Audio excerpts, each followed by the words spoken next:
On Thursday this week, East African Legislative Assembly members tabled a regional report warning partner states of a looming security threat. Recent terrorist attacks in Kenya provide proof about the apparent vulnerability of the EAC region to increasing terrorist-related activities and the weak capacities of partner states to respond. Within East Africa itself, there are elements that have been terrorizing communities, and this report brings out issues that are supposed to be addressed.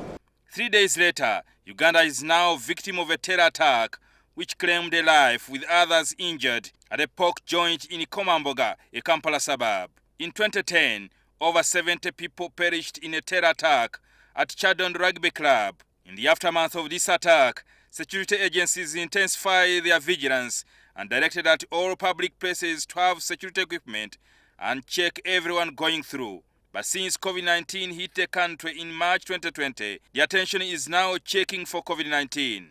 As a country, we had relaxed a little bit. And you know, when you relax, anything can happen. Grace Masiko, a security expert, also blames the public for the laxity in public vigilance. They've tended to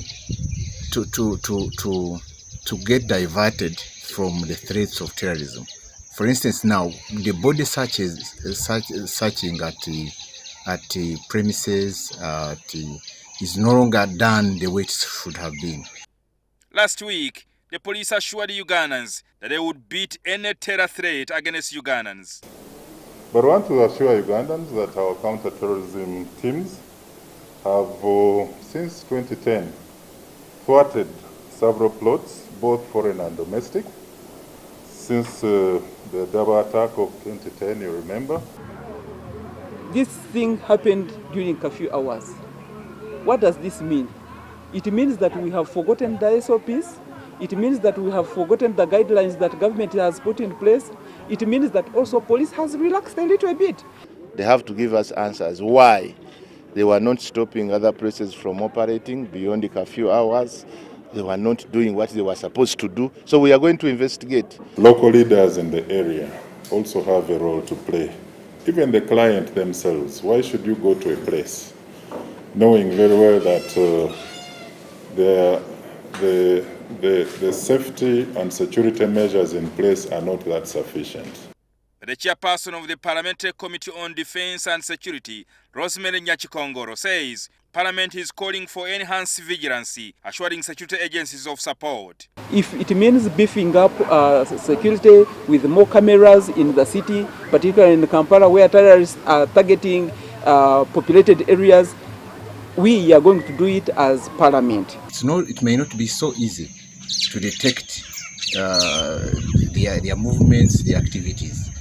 But we've seen the government trying to improve on the capacity to detect terrorism. Nyachikongoro also wants the owners of private premises to connect their cameras to the national security grid to improve police surveillance. Because if I have an apartment, if I have a business like a hotel, I have a bar, if I have an institution, why shouldn't I allow to be connected on the national grid?